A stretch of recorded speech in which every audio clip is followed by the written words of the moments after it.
Hello, everybody, and welcome to today's session on decoding the essays for the top European and international MBA programs.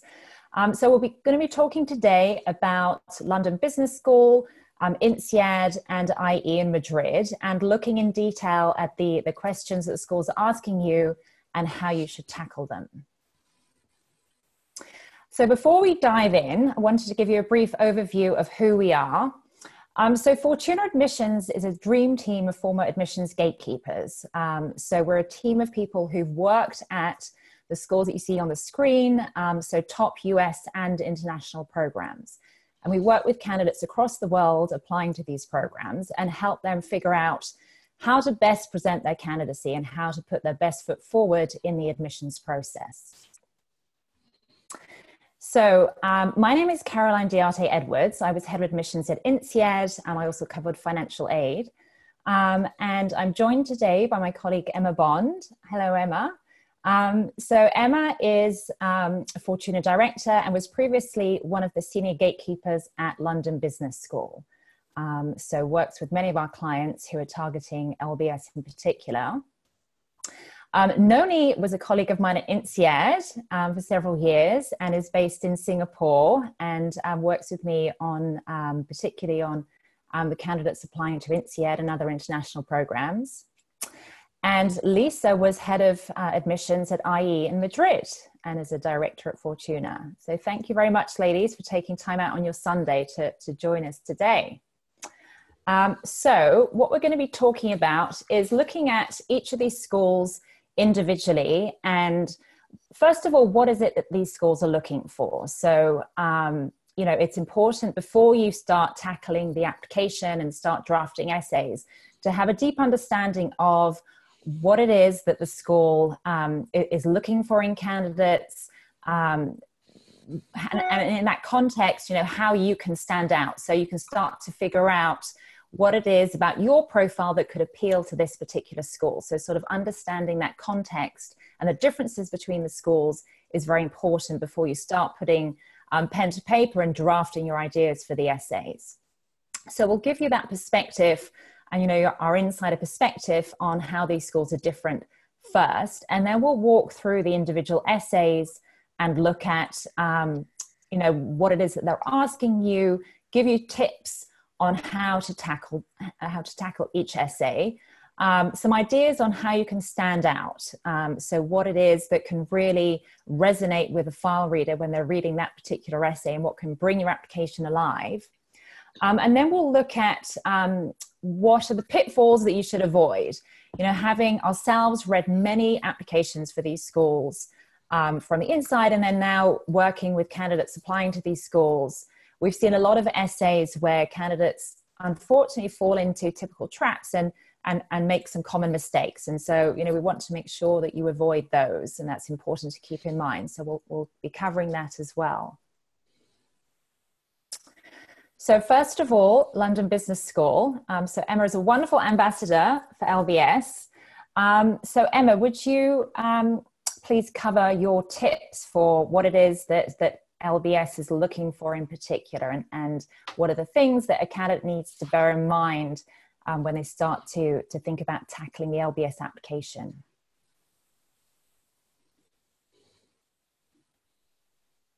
Sorry, I just lost you there, Caroline. Okay, so I was just asking if you could run through your tips, your top tips for candidates who are looking at applying to LBS. Okay, brilliant. Well, first of all, hi everybody. Thanks so much for joining us this afternoon.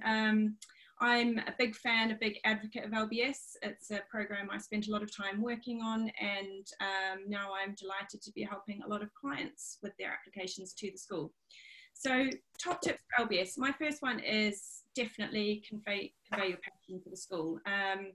One of the things I think that we see quite a lot with clients through is that, you know, they tick all the boxes when they're talking about a business school. You know, they'll run through their work experience, they'll talk about their goals, etc., but they haven't really got an understanding of the school that they're applying to, what it is that sort of makes it different, and there's no real passion for the school. So it's really important when you're going through not just the essays, but also the application process, when you are visiting your school, that you really kind of get across to the admissions committee that it doesn't matter if you're applying to 1 school, to 3 schools, to 5 schools. For the purpose of that application, it's all about making, the admissions committee believe that it's the #1 place that you want to be, that it's the only school that you really want to attend. It's the school that can help you get where you want. Well, that's doing that, and I guess we'll touch on some of them when we come to discussing the essays. The second one is that at LBS, and I know at some of the other schools we're going to talk about today, global really is a culture, it's not just a word. So when you look at the LBS curriculum, when you look at the makeup of the LBS class, and you look at what goes on around campus, it's all about global. It's about walking around campus, spoken where you are. If you look at the curriculum, one of the things that was introduced, it's now quite a few years ago, is the GBEs, as they're fondly, or the global business.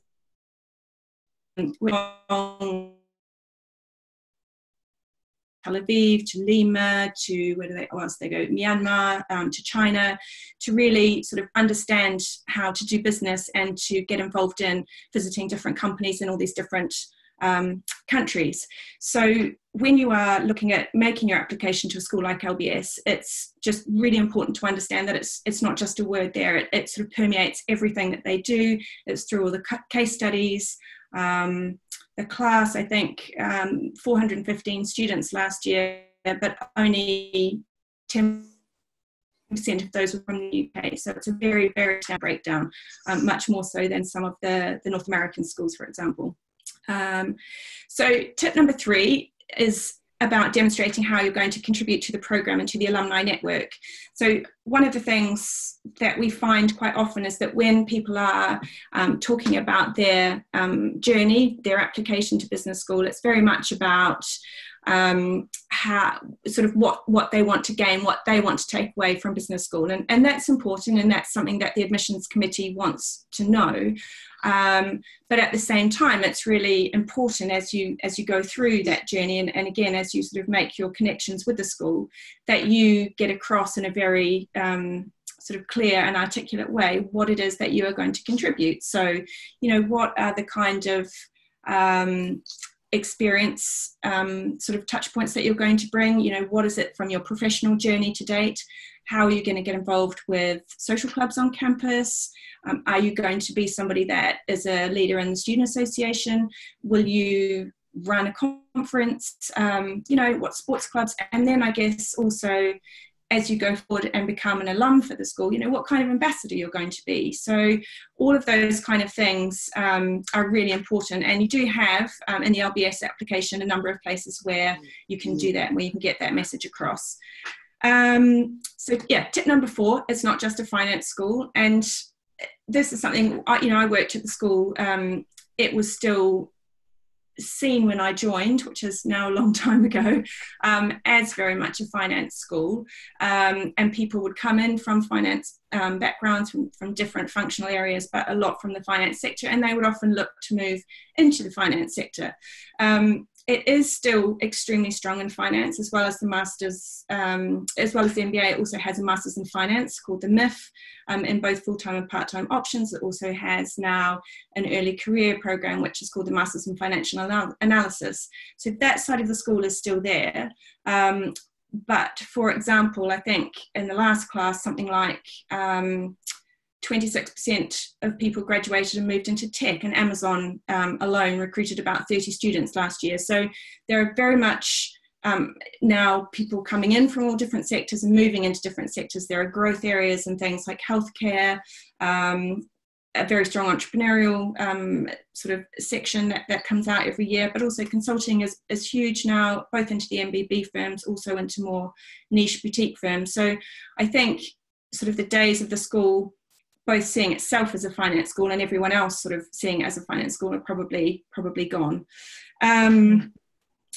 the last one is demonstrate collegiality. So I think LBS, and I know, you know, some of the other European schools in particular also are similar in this vein. Yes, it's very competitive. Yes, you have a bunch of very, very smart people coming into the school every year. That's into the MBA program, but across the different portfolio of degrees that they offer. But it's very much about being collegial. It's about the connections that you make, the networks that you bring, and the new networks that you create. It's about your ability to build teams, to work with others across different cultures, in different languages, and, you know, so it's very much about demonstrating within your application how you're going to manage that. How are you somebody that's very much an I, a me, or can you be a we and an us at the same time? So I think you do need, with the LBS application, to make sure that comes across. That's something in the last few years I've seen perhaps less of. People always think, yes, it's about leadership, and definitely, you know, that's a huge part of any application to business school, but the teamwork aspect seems to me sometimes to become slightly lost in people's first thoughts about an application, and I still think that that's a really huge thing for LBS. Great, thank you so much, Gemma. It was very thorough. So looking at the essays, so essay number 1, what are your post-MBA goals, and how will your prior experience and the London Business School program contribute towards these? So it's 500 words, which is about a page. Yep. So it's quite a lot to cover, right? Because there's several parts to that. Yeah, it is. And then essay number 2, is there any other information you believe the admissions committee should know about you and your application to London Business School? And again, about a page. So that's completely open-ended, which can be a blessing and a curse, right? Because, yeah. You know, it's nice to have the extra space to just say whatever it is that you want to say and you think needs to be said. But then it can be very hard to figure out, you know, do I use that space or not? Is it necessary? And then if I do use it, what on earth should I say, right? That's probably a million things that many candidates could put there. So that can be very tricky to figure out. So what are your thoughts, first of all, on essay number 1? So essay number 1, it has stayed the same for a long time now, this essay, and I love it. I think it's a great question. And basically there are kind of 3 things that the admissions committee is looking for. And the question really, for me, when I work with clients, we usually attack it in a similar way. So one is to, you know, have a framework for the beginning of the essay around your goals. And, you know, really for this, it's so much a matter of answering the question, what are your post-MBA goals? That's the first thing they want to know. So with that, you must include both your short and your long-term goals. You know, I always think it doesn't matter, you need to know what you're going to be doing in 10, 20, 30 years time, but it always helps if you have a fairly good idea of your short-term goals. So sort of, you know, post-MBA to perhaps 2, 3, 4 years out, and then perhaps 10 years down the track. And again, you know, no one's holding you to this. No one's saying, if you write this in your application essay, you must follow through. But what it does is give the admissions committee a clear indication that you've spent a lot of time in self-reflection, that you really understand where you're at, you know, at this point, and then, you know, where you're going to go. The second chunk of the essay, you need to back that up, and you need to talk about your experiences to date. You must then tie those experiences into the goals that you've introduced in the first section of the essay. So that's you know, that's a no-brainer. You have to talk about your prior experience. And then the third section, so that the last thing they want to know is what is it about the LBS program that will help you reach those goals. So it's all very joined together, you know, step 1, 2, 3. And in that last section, it's very important that you know the school, that you have done your research, and that you are clear about what it is about their program in particular, the LBS MBA, that will help you reach those initial goals that you were talking about. So yeah, that's essay number 1. Did you want me to talk about number 2 now, Carolyn, briefly? Yeah, just a quick question on essay number 1. So, you know, definitely your point about conveying the passion for LBS is something that I agree is, you know, so critical for that school, and more so, I think, than some other schools, getting that across in the written application. So how do candidates figure that out, right? What do you suggest they do to actually work out what it is that really is a great fit between them as a candidate and the school? What research should they do? Who should they reach out to? Yeah, it's an interesting one, isn't it? Because, you know, a lot of people think you can just read a website and LBS will have a fancy new one of those by the end of the year. And, you know, that's a good starting point, but there is nothing better in my mind than actually visiting the school if that's possible for you. Yeah. There's also no excuse nowadays for not either attending an information session somewhere in person, because they hold them all over the world. If there's not one in your actual city or vicinity, there will be one, you know, a short plane ride away. And I do think people should make the effort where possible. If that's not possible for whatever reason, and sometimes it isn't, they also do webinars like these. So, you know, get online, do your research, connect with people as much as possible. So connect with students, connect with alumni, you know, meet with staff, reach out to faculty, do anything you can to give you a better understanding of, you know, what the school is about, what makes it tick. And then I always believe that once you understand more, and as clients and we go through the process and they become more knowledgeable about the school, in turn they then become more excited about it. They understand what it is that, you know, what the benefits to them will be, they understand what their contributions can be, and it becomes more of a kind of two-way street, which is sort of beneficial across the board. And then once that understanding is there, then you can start to bring it into your essays. And just touching on the second essay, my feeling on this is, if you don't do essay 2, it is optional. It's optional, but if you don't do it, easy. Like we to be to education form that require quite some work. But that can be, if you don't have the issues that you need to address in the optional, like, sorry, I was just talking about the optional essay and what you can. Yes. Yeah. So if you don't have anything that's kind of, if there are any gaps in your application or areas that you're worried about, then the optional essay is a great place to address those. But if you don't have that, it's also a great way to spend some more time talking about your contribution. So, you know, again, how you'll contribute as an ambassador and the club's conferences side of things, the social thing. Also, any leadership experience that you've had outside work, or, you know, just anything that kind of rounds out your profile and makes you stand out, and then also helps you demonstrate, you know, your kind of extra curricular skill set that you can bring to the community. Great. Okay. So how can I stand out? Are there any other thoughts you have? I mean, I think you've covered a lot of that already, but any other thoughts that you have about, you know, how a candidate can use these essays? You know, especially if you think about, you know, someone who's got quite a common profile and is nervous about, you know, the level of competition for them individually in a big applicant pool with many people applying. Perhaps, you know, they're coming from consulting or an IT background where there are a lot of people applying from that particular sector. Yeah. What can they do to use these essays and use this space to make them you know, stand out and be really noticeable to the file reader? Yeah, well, that's a good question. And, you know, as you know, we have a lot of clients like that who have that concern that come to us every year.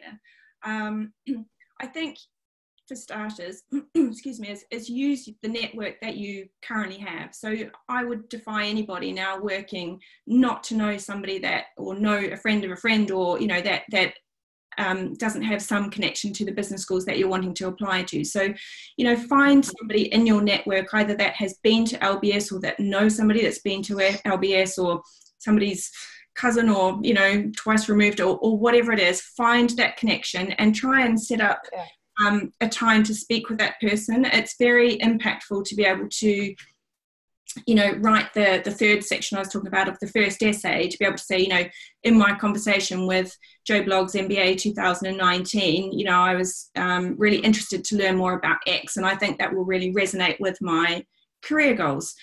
So that's one way, is to really make your connections kind of sing for you, if you like. The other is again, to know the school, to work out really, again, what the clubs and conferences you're interested in and how they're going to work for you. But I guess the other thing, the really key thing, especially for SA1, excuse me, is to give concrete examples. So a lot of people, when they're asked about their prior experience, they'll say, oh, I worked for such and such, and I was in this role, and then I moved to that role, and then this function, but they don't actually give deliverables. They don't give concrete examples. So make sure that you you show what your impact was on the bottom line of your business. If you were working in sales, how many new clients did you bring in? What was the extra revenue that you contributed? So it doesn't have to be very long-winded. It's 500 words, like you said. It's effectively one page. But by giving, one or two very concise, smart examples, it can just really sort of add that bit of extra weight to your application, and so that someone reading it goes, wow, well, that's really cool. That's just not, sort of what the last file or the last 10 files or the last 20 files was like. This person's actually telling me the difference that they made. We better get them in for an interview because I'd like to see what they can do, moving forwards. Yeah. That's probably yeah. So that also speaks to my final question, which is what pitfalls to avoid. So as you said, it's important to show that impact and not just sort of walk the school through what you've done, but what impact and that has had and what results you've generated. And you've talked about the importance of conveying passion for the school, and so that's a common error that candidates make when they apply to London Business School, is not really thinking that through carefully and writing something that comes across as a generic application that could have been sent to one of a number of schools. Exactly. And we've all sat on admissions committees where you've read the essay and someone's applying to LBS and they're talking about INSEAD, or they're applying to INSEAD. Yes. Yeah. No, that it's a cut and paste job, and God knows, between us we've read, but it's a lot, and it's still astonishing that people can get to that point and they have not understood that a generic essay, particularly nowadays, it just doesn't cut it. You have to really understand the school that you're applying to, and that's a huge pitfall. People just decide they're going to apply to the top 5, or they've got a bunch of schools that they know are good at getting people into consulting, or whatever it is, and they write the same essay and they send it off. They'll hopefully remember to change the names, but even that's just not good enough. You need to know the courses that will work for each school, the faculty that really stand out. So doing a generic essay is the number one no. And then what else was I going to say about this? I did have something else. And the other one I did touch on briefly before, which is talking about, what you're going to gain all the time. Well, I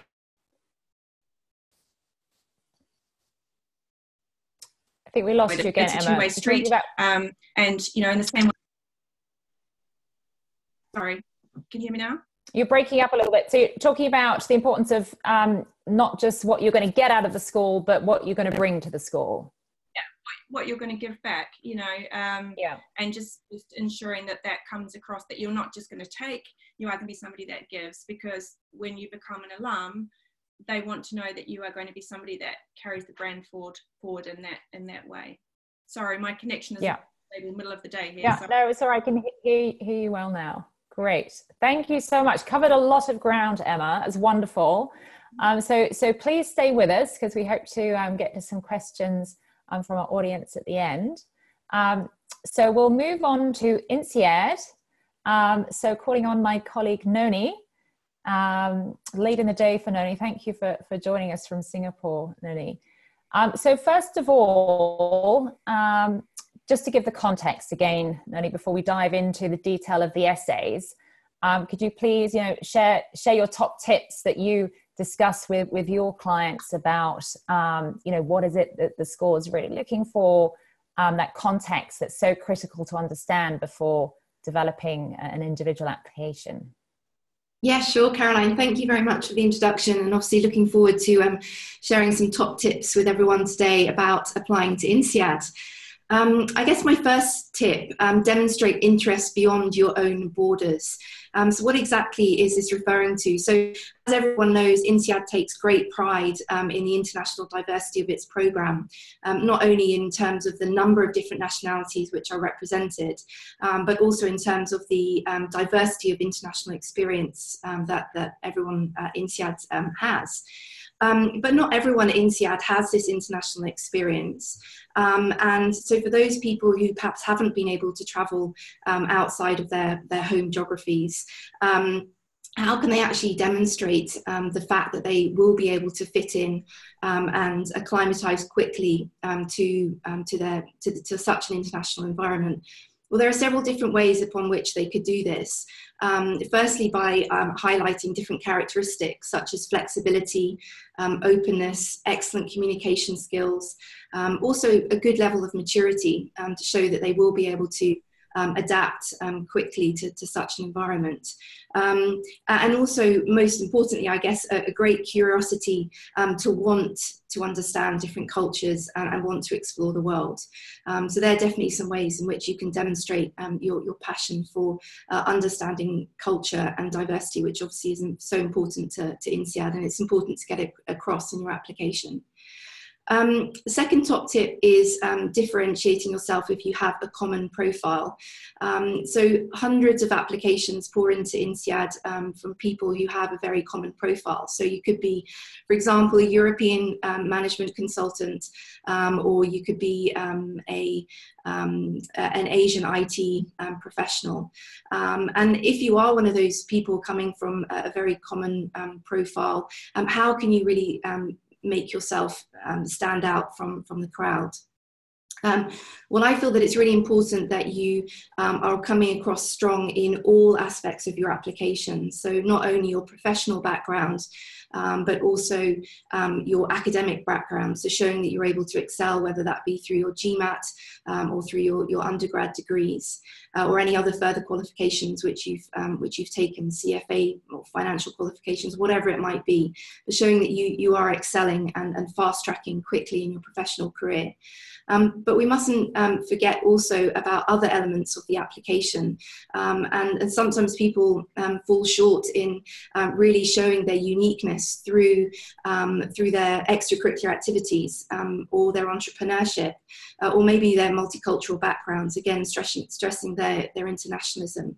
So lots of different ways that you can differentiate yourself if you are coming from that common profile. Tip number 3, so career changers need to hit the ground running. So the INSEAD program is an extremely fast-paced program. It's only 10 months in duration. And so for people who are wanting to undertake a radical career change, whereby they're changing geography, sector and industry, it's really important that they come fully prepared and knowledgeable about the kind of career path which they're looking to pursue.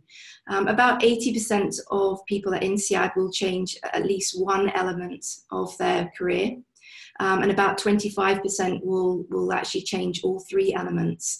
So if you are one of those, what we call more radical career changer, then a top tip would perhaps be to apply in the January intake, so that you can really maximise on the internship opportunity over the summer to gain some experience, perhaps in a different geography or a different sector or a different pick up a different functional expertise. Tip number 4 is showing your international experience. Obviously, we talked about how important it is to have some international experience, but it's also the way that you go about showcasing this international experience, which is very important. And my recommendation would be to focus on depth rather than breadth. Most people applying for an MBA program will have travelled weekends away, family holidays, time away with friends in different countries. Some people maybe have visited 20 to 30 different countries. But what's important is about showcasing what you've actually learned from these experiences. So, have you developed this curiosity about the world? Have you developed your cultural sensitivity? Have you been able to immerse yourself and live and breathe and maybe even work in a different geography with a local community? So trying to get this message across of what you've actually learned and experienced from this international or these international experiences is very important.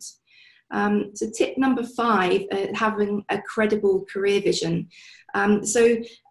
Several people who apply to INSEAD are actually not coming from, or may not come from or may come from a non-business background. So they could be journalists, scientists, doctors. We've had professional athletes. I think we've even had a monk apply. So how do you best position yourself if you're coming from this non-business background? Well, firstly, it's really important to highlight in your application why you're doing an MBA. What is the benefit of doing an MBA, and how are you going to leverage that MBA in terms of your career strategy and in order to achieve the career aspirations and goals that you set yourself? So having a realistic and clearly defined goal will be very important if you're coming from a non-business background. So they would be my top tips. Excellent. Wonderful. Thank you so much, Nonie. So looking at the questions, and INSEAD has a lot of questions, probably more than any other top business school. So first of all, looking at the career questions. So it's quite, there's quite a straightforward structure here. First of all, briefly summarize your current role, 300 words. Your next step, if you were to remain in the same company, 100 words. So pretty brief and straightforward. A full description of your career since graduating from university. So that's a bit more of an in-depth question and can sometimes be more tricky to tackle. Question 4, short and long-term career aspirations. So they're very straightforward in many ways, Nonie, and often easier for candidates to tackle than the motivation essays. But before we dive into the motivation essays, could you give us your tips, especially given your career coaching background as well? What are your tips for tackling these career questions? Yeah, sure, no problem. So you're right, these career questions are definitely easier than the motivational essay questions, which really get you thinking and looking for a much deeper level of self-reflection. But the career questions are extremely important in being able to demonstrate to the admissions committee in terms of what you've actually achieved thus far in your career and what it is you want to do post-MBA. So when you're talking about the career that you've had, you need to think about it in terms of your achievements and results. So the impact that you've had within companies. So one of the questions, a full description, question number 3, a full description of your career since graduating from university. This is all about the rationale behind the moves that you've made. Why have you moved from company X to company Y? What were the pull factors? What were the push factors? And what were you hoping to gain from that? But interspersed with that, you really want to be talking about what you actually achieved within those companies. So wherever possible, not listing out your responsibilities. You don't want it to read like a job description. You want it to read like a list of accomplishments, and that's really important. So my top tips here would be looking at quantifying and qualifying your information. So as Emma spoke about in her presentation, talking about if you've been able to reduce costs by 20% or increase revenue by 5%, actually detailing that in the essays. That's the kind of juicy, meaty information that we really want to get across in these essays. Short and long-term career aspirations, you don't actually have that much or that many words to use to really demonstrate what your goals are. But the key here is to be specific. There's no point being vague and saying that you want to go into management consulting or you want to join an FMCG company or a retailer. I want to know, if I'm on the admissions committee, exactly what type of company it is you want to join. So is it a Louis Vuitton or is it a Bain or a BCG? Is it a Johnson & Johnson that you want to join? And if it is, why is it you want to join that company over other companies? What are the values and the motivations behind your career aspirations that are really driving you to apply to that company? So short and long-term career goals, again, they're not going to hold you to those. So you can use your imagination. You can add a little bit of creative flair to this, but being realistic at the same time, understanding the geography that's going to be the best geography for you to position yourself in. If you're a European and you're saying that you want to work in the US, then INSEAD might on the application form think, well, we're not going to be able to help this person, and having a career goal of working in the US, if you don't have any actual immigration and rights to work in the US, it's going to be tricky. So to do your research, be really prepared when you're writing these questions, and be as realistic as you can. Yeah, great advice. Thank you, Nonie. So moving on to the meaty motivation essays. The first question, candid description of yourself, giving your strengths and weaknesses and the main factors which have influenced your personal development. So 500 words, about a page. Second question, the school wants to know, what is your proudest achievement, and what do you see as your greatest failure or an example of failure? And then final question, the school wants to know, what is it that you do outside of work and study? What are your leisure activities, past and present? And then also there is an optional space that you can use. But in general, candidates manage to get across most of the information they need to convey about their candidacy in these questions. So the optional essay is not as used as it is for some other applications. So can you give us your thoughts on, how to tackle some of these questions? Yeah, so the first question, which is a candid description of yourself, stressing strengths and weaknesses and the main factors which have influenced your personal development. So this is the one opportunity in the INSEAD essay questions to really tell the file reader, the admissions committee, who you are, what motivates you, what makes you tick, what's influenced you. So really, my recommendation here is not to talk about your professional life. You've already done that in the preceding 4 questions. So really sort of veer away from talking about your professional life, and be really truthful, honest about yourself. Tell your story. This is like a pitch, if you like. You're pitching your own personal story, which will really hopefully get the file reader to sit up in their chair and pay attention to who you are.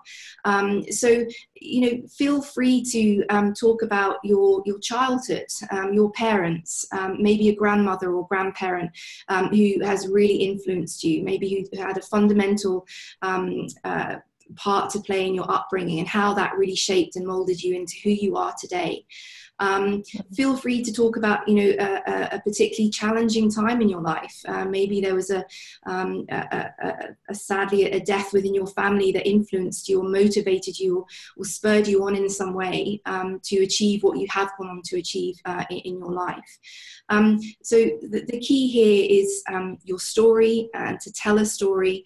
And it's okay to be vulnerable. It's okay to talk about yourself in a very candid way. This is the way that you're going to really stand out.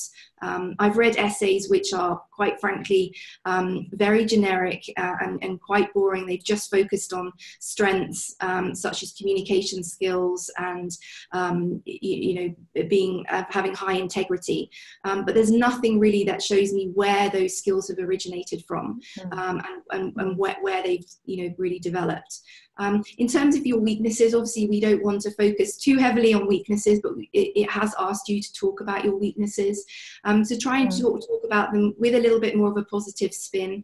I would, say that you don't need to focus on more than 2. I think that's ample. For example, if you're a very determined or person, you may, from your determination, may come stubbornness, and that's maybe a weakness that you want to portray, and something that you are aware of, and that it's an area that you're trying to improve upon.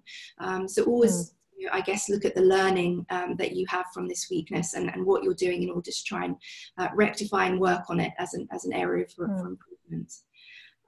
Proudest achievement and failure. Again, there are different schools of thought on how to approach this, but I feel that some of the best essays that I've read have actually focused on professional achievements and actual failures that you've had within the professional world. And particularly when I look at the failure, I've read some essays from clients where they've talked about a failure in their own personal life.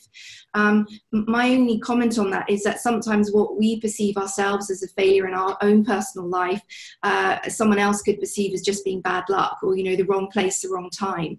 Whereas if you have a personal failure, or if you have a failure within a professional setting, it's very clear that maybe you missed a deadline, or you failed to communicate something, and it's a lot more clear cut, and you can talk about it in terms also about your learnings and what you've done in your professional life in order to rectify that, so it won't happen again.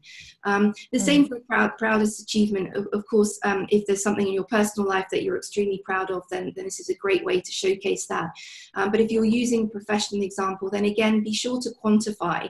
So if you've increased revenue by 5%, or if you've cut costs by 20%, then this is a great way to very clearly define what that achievement has been. Moving on to question number 3, extra professional activities. The way that I like to approach this question is to try and pick out themes in your extra professional activities. So perhaps you've got three paragraphs, 100 words each. First paragraph could, for example, focus on the sports that you're heavily involved in. And through this, you can get across skills such as teamwork or leadership. Your second theme could, for example, be volunteer work or social endeavours that you're heavily involved in. But again, be specific. So rather than just saying that you volunteered for the Red Cross, if you volunteered for the Red Cross and you've gone to India and you've built a school, which has as a result meant that 200 children in this village are now getting an education, then talk about it in those specific terms. Don't be vague, don't be generic. And your third theme could be a hobby. You could have a passion for food or for wine. It could be a passion for traveling. It could be a passion for reading or the arts or something cultural. So again, you can draw out what it is that you really love about that, and also how that has benefited you and others. So they would be my top tips for motivation essays. Excellent. Okay, I think we've covered actually, you've woven into that, how a candidate can stand out, and you've given lots of great examples there and pitfalls to avoid. Don't be vague, get specific, give some concrete examples, showcase achievements rather than just, your job description and what you've actually done, but the impact that it's had. Any final comments, Nonie, before we move on to Lisa and IE? I think my final tip would be take the time to do self-reflection, because I think sometimes when we read through applications, it can be quite obvious from those people who are falling behind on actually investing the time in understanding where they've been, where they're currently at, and where they want to get to. So really take the time to reflect on why you're making this application to INSEAD or to LBS or any other business school, and what you really want to get from it, and how you're going to benefit, and what you can bring to that school. So take the time. It's not about sort of scribbling down quickly your thoughts. It's about really taking a week, 2 weeks, 3 weeks, a month, 3 months to really think about what it is you want to do, and why an MBA is going to really help you to get to that aspiration or that goal. Yeah, that's a really important sort of foundational step to any of these applications. That's great. Thank you, Nonie. Thank you so much, Nonie. So we will move on to Lisa in Madrid. Lisa, would you mind please sharing your top tips for candidates who are thinking about applying to IE? Of course. So thank you, Caroline, and thank you everyone for joining today on a Sunday. It's great to be able to chat with you. About IE. So IE is an MBA out of the ordinary. That's the claim, and truly it's a very diverse place in terms of nationality, as most top business schools, and also about where people have experience from in terms of their academic backgrounds, the types of professional experience, and also who they are and their experiences in general. So it's really important to share that unique story and show what is truly unique about you. I'm actually going to jump ahead to the fifth tip and combine that to say authenticity is key. I think that's critical, and you've heard that from my Fortuna colleagues as well, that it's really important to share your who you are in a very unique way. And the admissions committees read hundreds, if not thousands, of applications. And it's critical to be able to share that uniqueness. What is your value and who you are? And so finding a way to position that and through themes in your application is really important. And then finding the right place within the application is also critical, but showcasing your stories is extremely important. Highlight your personal values, purpose, and passions.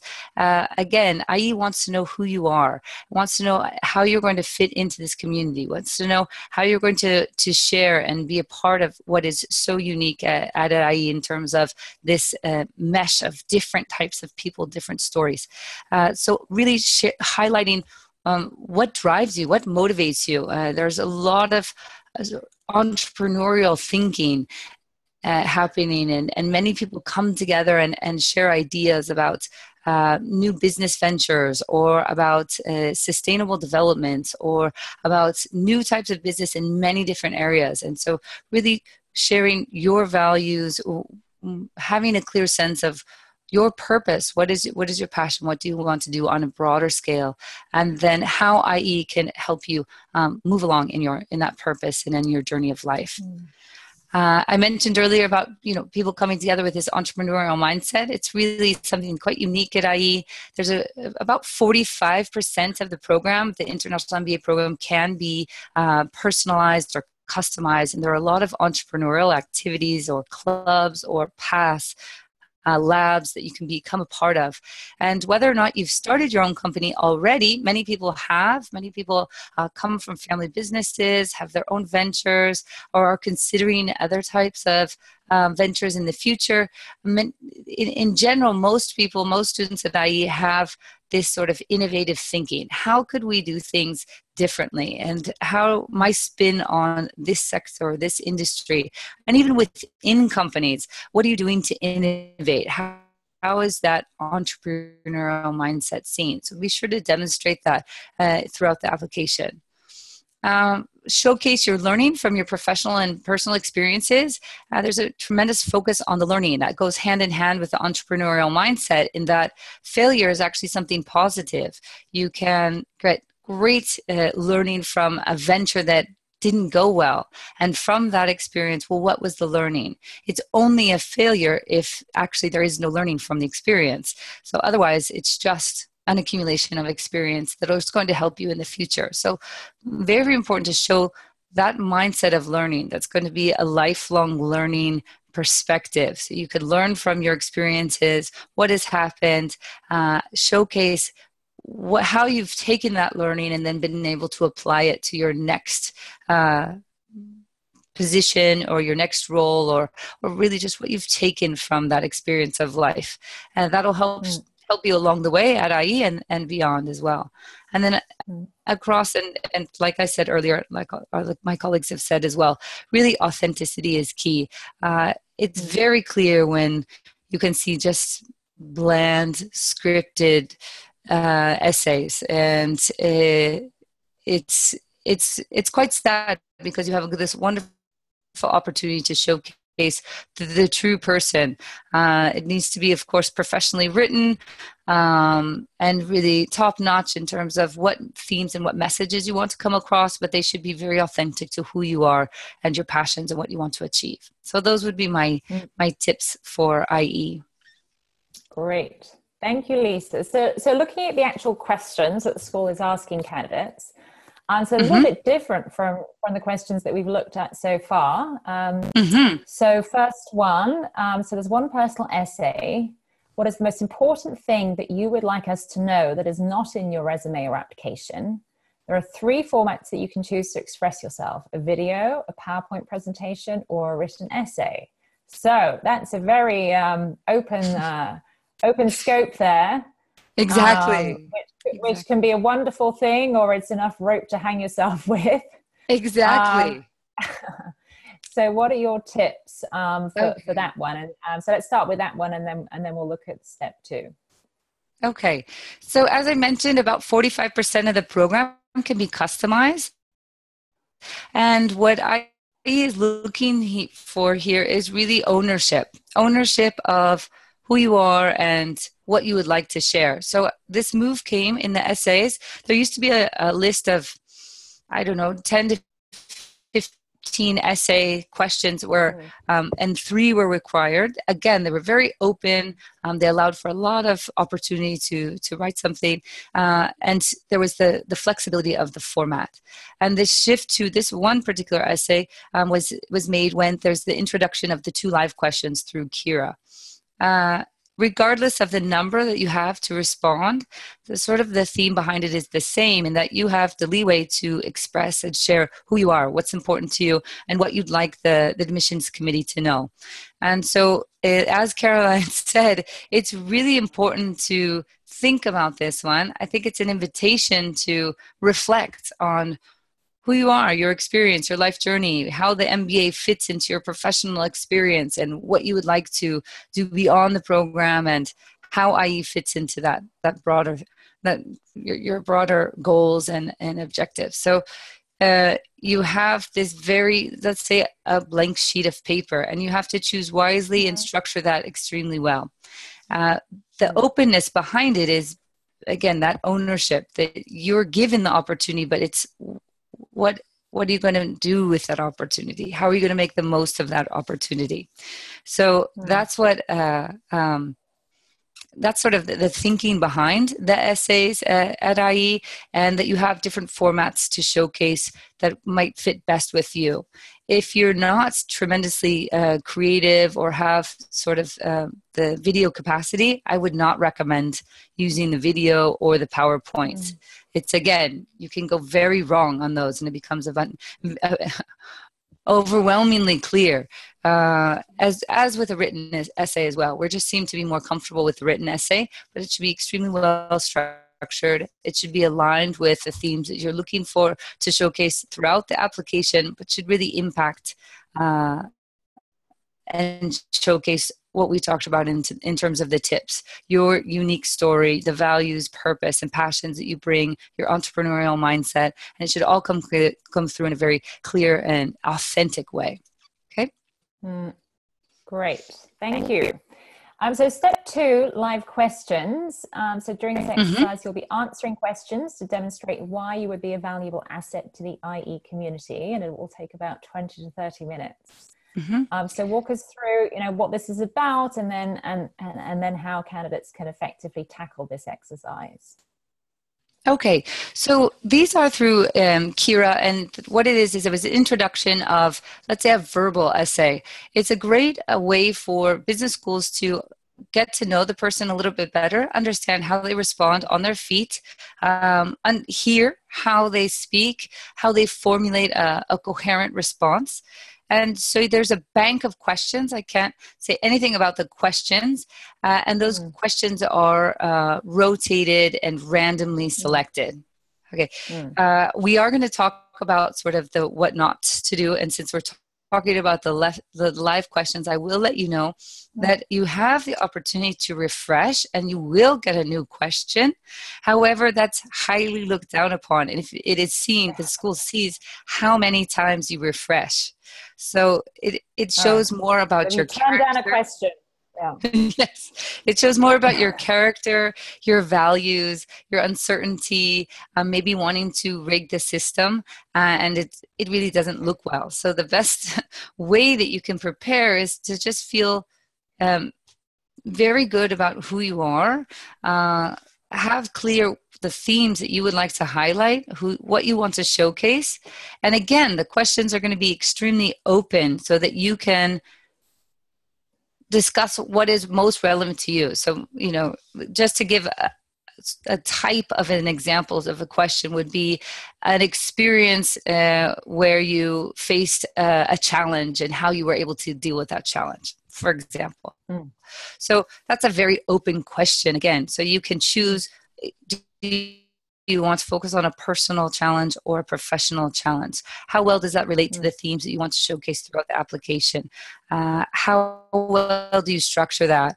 And above all, again, like in the tips, it's important to show the learning that came from that challenge. Not just this is a challenge, but what was the learning? How did you grow from that? And how can you apply that in your MBA and beyond? Okay? Did that answer the question? Yes, that's great. Thank you. And these questions are becoming more and more common, right? So yes, candidates applying to INSEAD and LBS and other schools will also have a similar exercise. So it's great to get your tips on that. So before, I want to answer a couple of quick questions before we close, but before we wrap up with IE, Lisa, any other thoughts on, how candidates can use these parts of the application, the essay and the questions to stand out? And then, on the flip side, what are the common pitfalls that you've seen that you advise candidates to avoid? Okay, so one quick thing to mention about the live questions, it is really important to be emotionally and mentally prepared. So to be well rested, to feel really good about yourself. In some ways, you're showing on video how you can manage your emotions, how you can manage your anxiety of the uncertainty. And we all are in this VUCA kind of world where you have a lot of uncertainty, and you have to be able to show that you're able to adapt, to be flexible, to really manage the situation and still be your unique self. And so they're great questions. A lot of schools have gone to using video questions, and it's a way for schools to have a greater insight on the spot to who the person is. So really be mindful of how you approach and come into those questions. And quickly, just to say things to avoid, I think this is common across all top business schools, is especially at IE where diversity is so critical, if you are not aware of the global environment that you're coming into, do not show the learning, are disrespectful in any way, really come across without having learning, without awareness, without that appreciation for diversity and what that brings and how it drives innovation. Those would be the sort of pitfalls that I would recommend avoiding, and really showcase the wonderful person that you are. So thank you, Caroline. Go ahead with the questions. Okay, excellent. Thank you so much. All right. So before we close, we'll cover a few questions that have come in from our audience. So have a question from Bhavana. Does INSEAD also require one of the recommenders to be a direct supervisor? And she couldn't find this information on the school website. So I can answer that one. Ideally, yes, that is the perfect recommendation to have if you can get your boss to give you a recommendation. It's not essential, though. It's not required. And the school understands if that's not an option for you. So in some cases, a candidate may have just started a new job and may not have known that it's supervisor for a very long time. Or it just may be too difficult to tell your supervisor that you're going to be, applying to leave to business school and probably leaving the firm. So it's not essential, but it is ideal if you can possibly get that recommendation. And I would say that, it's something that many candidates struggle with, and they're nervous about asking their boss for a recommendation because they don't want to jeopardize the relationship. And if that's a concern, I would encourage you to think carefully about it before dismissing that as an option. It can be a very difficult discussion, but in most cases we see that, bosses are very supportive of your ambitions. And so, it may be the best option for you to ask your current boss. All right. And then we have another question about INSEAD. Does INSEAD consider the candidate age in admissions? So can you be too young or too old for INSEAD? There are no strict cutoffs, but in practice, most people fall within the age range of 23 to about 35. And that's because they're really looking to bring a group of people together who have a common level of experience. So more or less roughly the same amount of professional experience. And so they can work well together in teams. Everyone can learn from everyone else in the classroom. If you've got less experience than 2 or 3 years in the workplace, then you're probably a bit too early in terms of the stage of your career, and perhaps it's better to apply a bit later to INSEAD. And if you're sort of 10 or more years into your career, then the school may think that you'd be a better fit for the executive MBA. And so, in some cases with older candidates, they may ask the candidate to, if they would consider applying for the executive MBA instead. All right. And then another question: how does one best position oneself for scholarships at the schools? Do you need to have a high GMAT? Do you need to apply early on? So Emma, could you perhaps comment on that from an LBS perspective? What are your thoughts about? Go ahead. So scholarships at LBS, usually if you apply within the first 3 rounds, so rounds 1, 2, 3, which takes you through to about March, I think. So if you apply within those rounds, you're usually eligible for most of the scholarship portfolio. It certainly helps to apply early. Some of them will be allocated. The school uses the monies available to try and convince people, as do all schools, that a bit of a sweetener to accept their position at LBS. So if you have very strong candidates applying in round 1 to a bunch of different schools and they get a lot of offers, that's how the school tends to use the scholarships.